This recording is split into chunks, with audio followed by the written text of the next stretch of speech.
The U.S. and other countries prepare to evacuate their citizens after days of clashes in South Sudan kill hundreds. Hunger prompts South Sudanese to seek refuge in Kenya. First, there were safety issues. Now, it's possible security problems with Pokemon Go. Africa 54 starts right now. Good evening and welcome. I'm Vincent Makori. This is Africa 54. Now, the U.S. military has deployed about 40 soldiers to South Sudan's capital following days of clashes that left hundreds dead and raised fears of renewed civil war. The military's Africa Command says the troops were sent to Juba to safeguard the U.S. Embassy and help carry out a State Department order for non-essential personnel to leave the country. Other countries, including Germany and India, are taking steps to evacuate personnel as a tenuous ceasefire declared by South Sudan's rival leaders on Monday continues to hold. Violence in the 5-year-old nation resumed last Thursday after forces affiliated with President Salva Kiir and First Vice President Riek Machar engaged in a deadly clash at a checkpoint in the capital. Hav Ladzus, the head of United Nations peacekeeping operations, urged the Security Council Wednesday to take concerted action and consider imposing an arms embargo on South Sudan. Clearly, the threat of that has done little to deter the parties, but I think it has to be as clear as possible. Likewise, additional targeted sanctions on leaders and commanders that block the implementation of the peace agreement must be enacted immediately. The never-ending cycle of violence, of devastating violence, of South Sudan must come to an end now.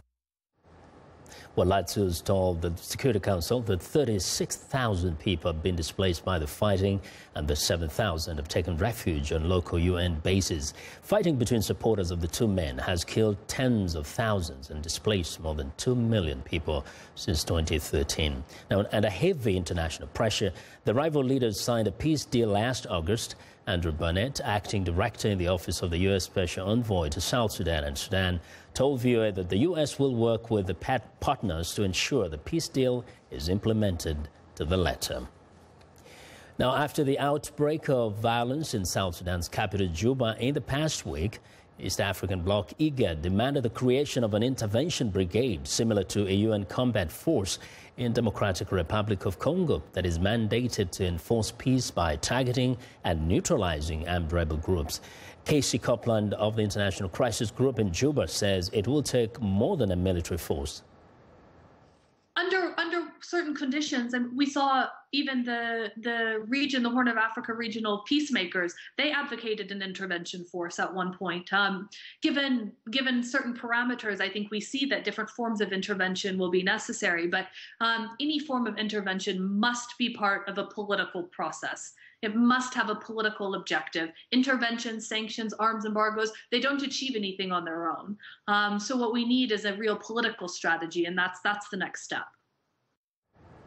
Now, for more on the situation in South Sudan, I'm joined by Ambassador Gordon Boy, who's responsible for Consular and South Sudan affairs in North America. Ambassador Boy, welcome to Africa 54. Thank you very much. Now, how do you describe the situation now in South Sudan? The situation is calm. The fighting which happened last Friday has been arrested, and there's no more fighting starting from Tuesday.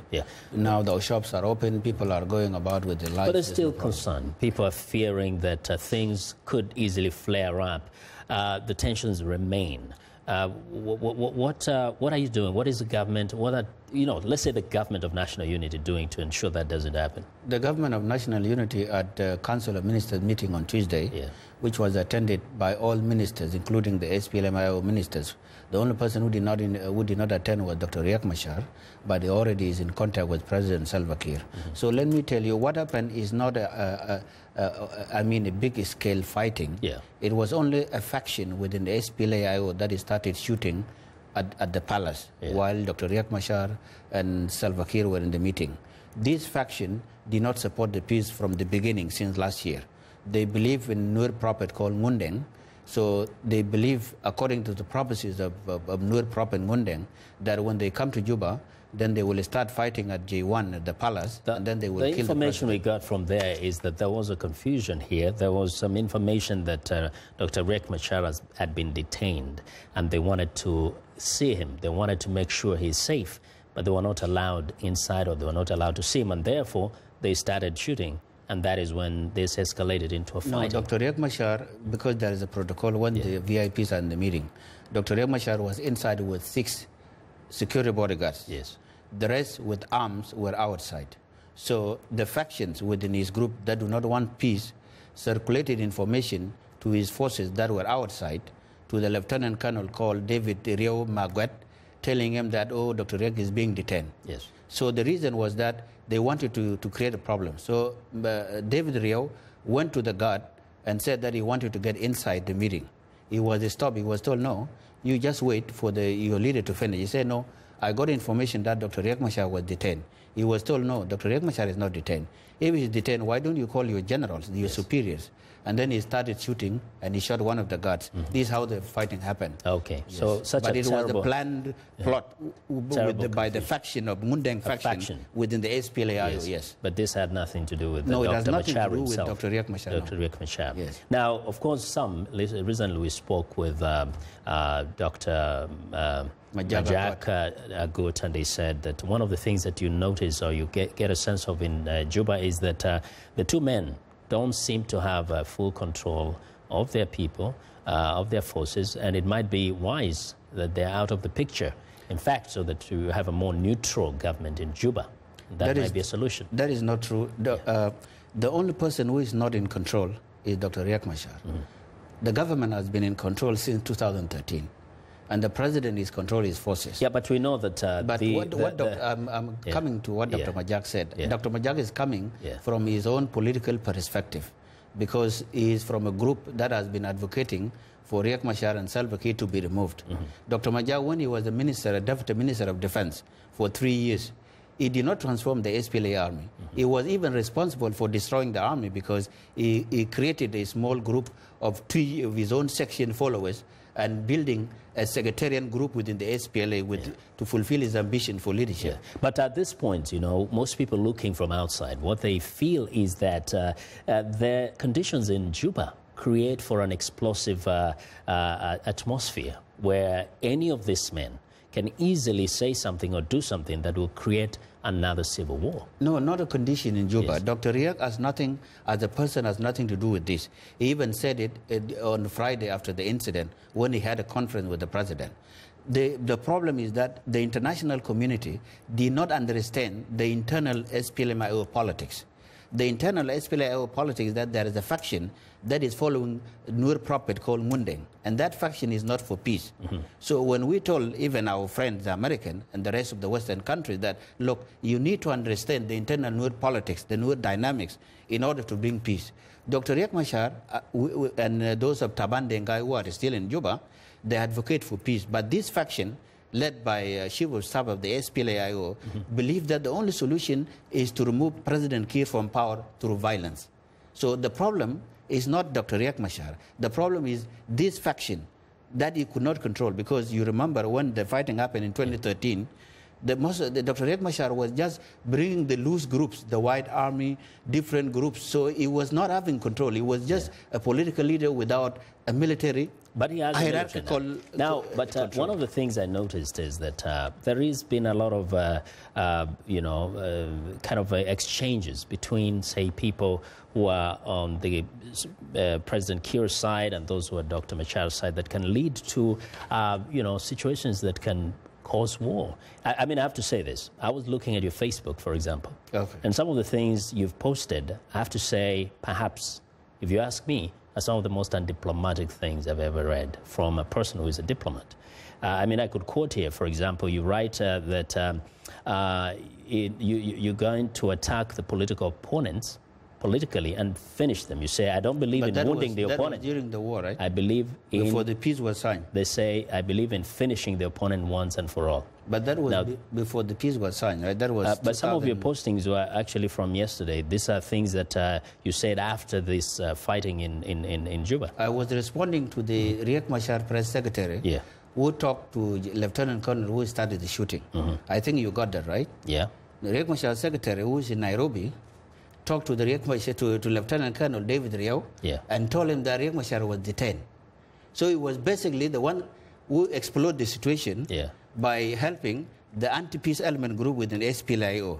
So I was responding to him because he was using social media to destroy the peace. I think you got what he wrote. But as a diplomat, for example, you said Dr. Riek Machar, after you said you found his book, there's a book that was found in his book, and you said, that is correct. This man is really a troublemaker. Now, you are supposed to be representing the government of national unity.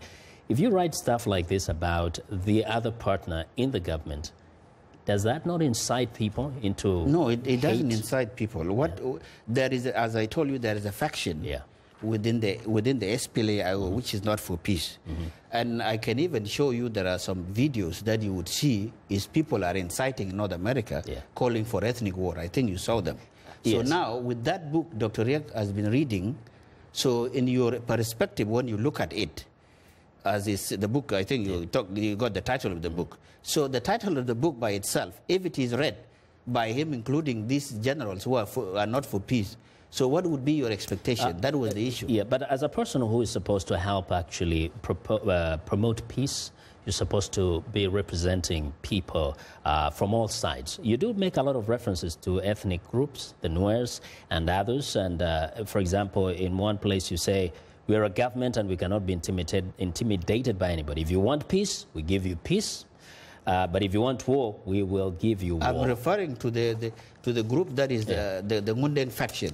That is against the peace. I think you know that I'm a Nuer. I'm not Dinka. I think you know that, right? I know. So now this group, because this is why we're saying the international community needs to understand the dynamic of Nuer politics. This group, the Mundeng factions, who believe that the only option for them is war.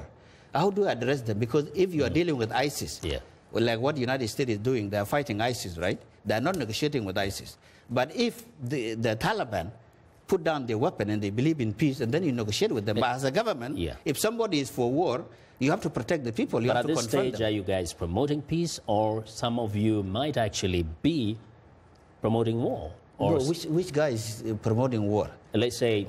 we are the government. So as the government, we are protecting the Constitution and the peace so that there is law and order. If somebody is outside the Constitution trying to attack the government, fighting the system, that is the person who is wrong.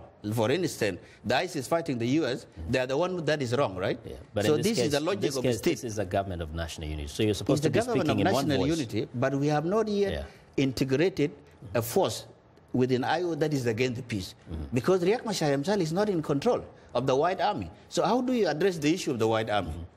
Because they are fighting the government, and these people who believe in Mundeng are fighting the government, and Riek cannot control them. As a government, what do we do? Do we allow them to kill the people? No. We have to confront them. Anyway, this is a conversation that will continue. We hope to see peace in South Sudan. Ambassador Gordon, thank you very much. Thank you, no problem. Yes, for coming over. Now, Ambassador Gordon Boy is responsible for consular and South Sudan affairs in North America. Now, police officers shot and killed at least 4 fellow Kenyan policemen at their station on Thursday. Police say he was later killed by an elite squad which specializes in hostage situations after holding other prisoners hostage as police surrounded Kapenguria police station in western Kenya. Kenya's police chief Joseph Boynet said all the inmates in the police cell at the station was safe, while one officer of the special squad was wounded. Now, the United Nations World Food Programme says 1 in 4 people in sub-Saharan Africa is undernourished. Among the causes of food shortages is food waste. Many farmers lack the means to safely store crops or quickly set them to get them to the markets. Lenny Rovaga reports from Makueni, Kenya, where farmers are exploring new ways to preserve their harvests. John Musomba has been growing mangoes for a decade. His 300 trees now produce up to 10 metric tons of the fruit every harvest. It's a great yield if he can get it sold in time. The town of Makueni lies in a semi-arid region. The scorching heat causes produce to rot quickly once it's peaked. But the United States-based Rockefeller Foundation partnered with farmers here to buy this 30,000 solar-powered cooler.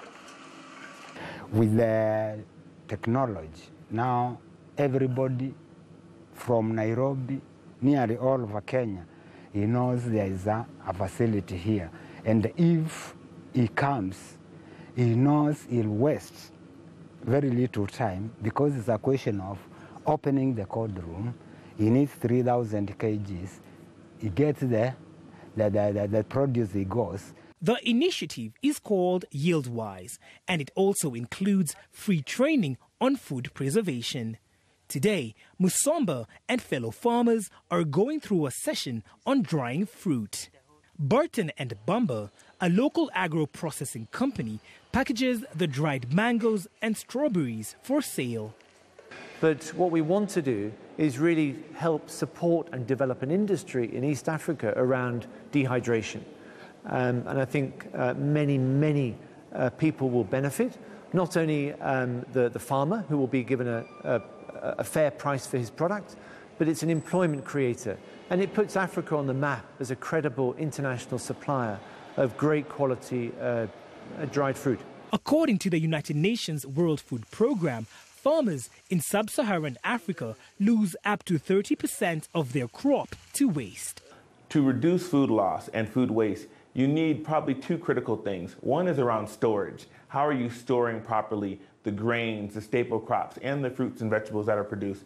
And then you also need technology for processing to transform that product that's a perishable into something else so that it doesn't spoil along the way. The initiative hopes to expand this training to as many as 5,000 farmers in Kenya. Lenny Ruvaga for VOA News, Makueni. President Barack Obama says the United States can expect to see more tensions between police and communities next month, next year, for quite some time. I didn't hear anybody around this table suggest that this problem is going to be solved overnight. Because the roots of the problems we saw this week date back not just decades, date back centuries. There are cultural issues, and there are issues of race in this country, and poverty, and a whole range of problems that will not be solved overnight. Obama held a 4-hour conversation at the White House late Wednesday with police chiefs, several governors and mayors, and members of the Black Lives Matter movement, created to pressure political leaders to take action on police brutality and criminal justice reform. I will also say that this is probably the most candid conversation that I've heard police chiefs, rank and file members, and union members talk about the need for change, but also talk about some of the challenges that they have. Wednesday's meeting came after last week's sniper death of 5 white policemen in Dallas, Texas, by a black Army veteran, angered over the earlier shooting deaths of young black men by officers in Minnesota and Louisiana. The president said police departments feel embattled and unjustly accused of targeting young black men, while minority communities feel it is taking too long for those in charge to do what is right. We want to know what you think about Africa 54 and the stories we covered. Join the conversation on Facebook. The address is Africa 54. Check out our headlines 24/7 on voaafrica.com. Find me on Twitter at VOA Vincent Makori. Coming up, how renewed fighting in South Sudan is threatening the well-being of those already displaced. Stay with us.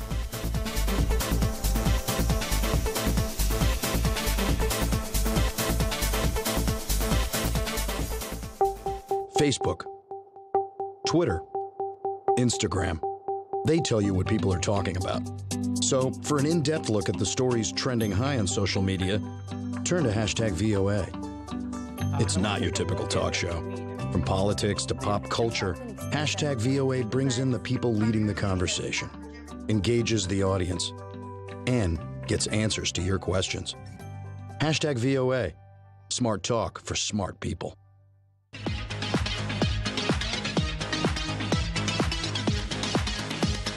Well, renewed fighting in South Sudan is raising concern for the well-being of millions of those already displaced.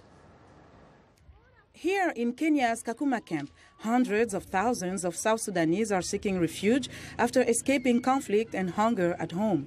The UN refugee agency UNHCR says currently at least 100 people arrive in the Kakuma camp every week. The arrivals have stretched the camp to its limits. Cecilia Obere and her 3 children traveled from eastern Equatoria province to find safety and food here. Her daughter Carlita is sick with anemia and pneumonia as a result of severe malnutrition. There is a serious drought in South Sudan. There is no rain and there is a lot of hunger. We also have a lot of insecurity. I had to leave my home as my husband died and nobody was helping me. UNHCR says malnutrition affects about 19% of all South Sudanese refugee children arriving in Kakuma. Out of 543 children below the age of 5 screened by medical staff in May, 103 were severely malnourished and 126 were moderately malnourished. Heavy fighting erupted again in South Sudan's capital, Juba, on Monday.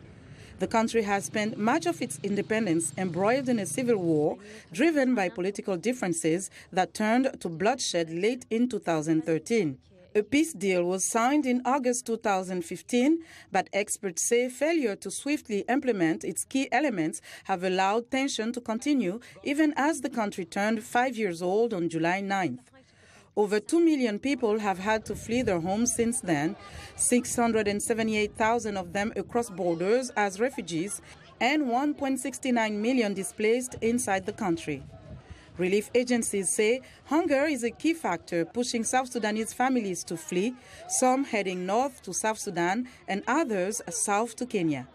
Linor Mudu, VOA News. Well, the prevalence of HIV/AIDS is relatively low in West Africa compared to the rest of Africa, but treatment rates there are equally low. In Ivory Coast, about 2/3 of people living with HIV and AIDS are not on antiretroviral treatment. Emily Eob has the story from Abidjan. Stéphane Aliari Kwame walked this neighborhood in Abidjan every day to visit people living with HIV/AIDS.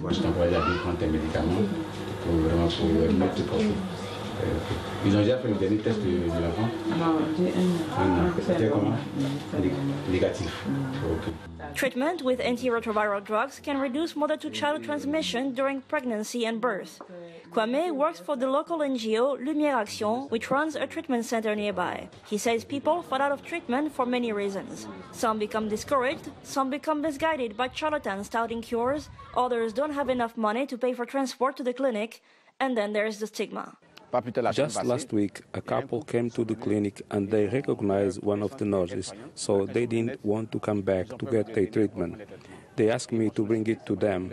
They stigmatize themselves sometimes. The clinic also offers free HIV tests. Ivory Coast made antiretroviral medications free in 2008. Since then, the percentage of people on ARVs has doubled to about 30%. But 8 groups say this is still too low. Clinics frequently run out of stock. For first-line treatment, there is no problem. But for the second line, there are always stocks out. We are people living with HIV and AIDS. We are told we have a lifelong treatment to follow. We cannot understand that today there are stockouts. Since last year, an alert system has been implemented. When a clinic runs out of stock, it contacts RIP+, a coalition of 68 local NGOs working on HIV/AIDS. RIP+ gets in touch with the Ivorian authorities to try to get the medicine.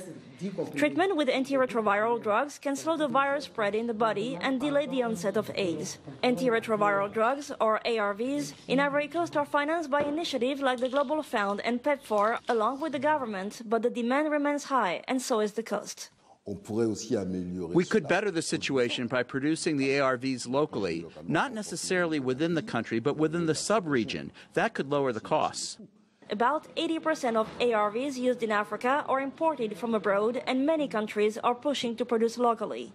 South Africa recently announced the creation of a state-owned company to manufacture ARVs there. Emilia from VOA News in Abidjan. Well, it's time now for a short break. Still to come on Africa 54. More potential security issues for Pokemon Go players. We'll be right back.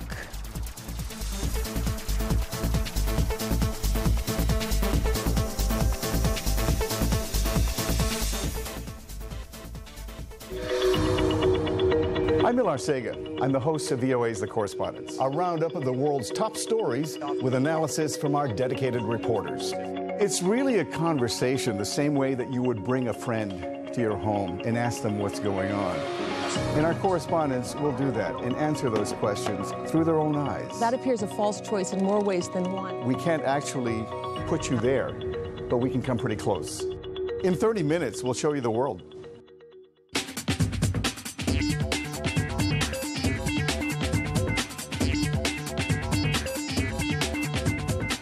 Welcome back to Africa 54. Here's what's trending. The idea of autonomous self-driving cars may be attractive, but last month's fatal Tesla accident highlighted safety concerns.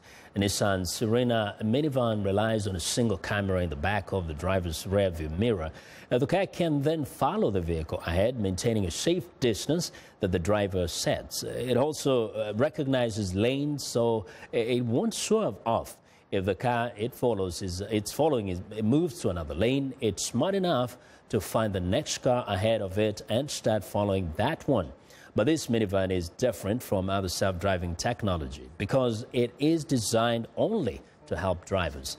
They must keep their hands on the steering wheel, and an alarm goes off if a sensor on the wheel detects no hands driving. The Pokemon Go craze has sent legions of players hiking around cities and battling pocket monsters on their smartphones. But a security flaw in the app has raised security concerns for users. Security firm Red Owl found that Pokemon Go required overly broad permission for those using a Google account as a sign-in, noting that the app, in theory, could allow Pokemon Go to read one's Gmail, send email as you, and access your Google search history.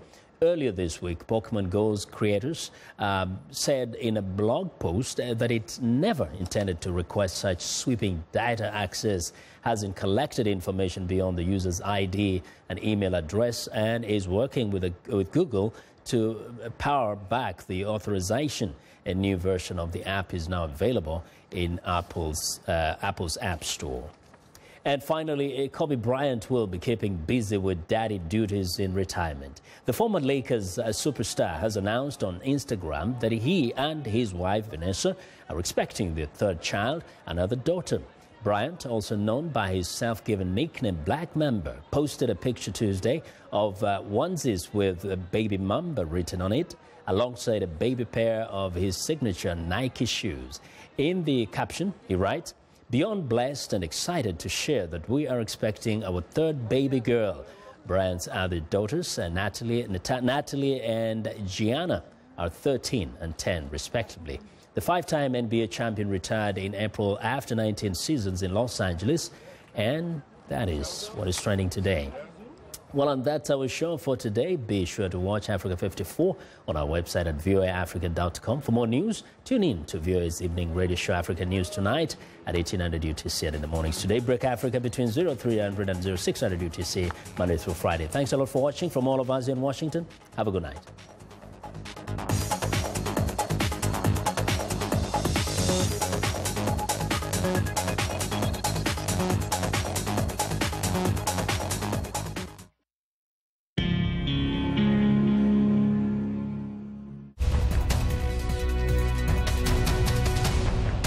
Welcome to the Voice of America's Newswords. There have been many stories on climate change and the effect it might have on our planet. You might have heard this word in one of those stories. Irreversible. Rising temperatures will bring more extreme weather, food and water shortages, and irreversible changes to ecosystems that result in coral death, forest loss, and species extinction. Irreversible means that something that has changed cannot be corrected. Our story talks about the harmful effects climate change, also known as global warming, might have in our world. If there is irreversible damage to the environment, it cannot be fixed. Now, when you hear the word irreversible, you will know what this newsword means.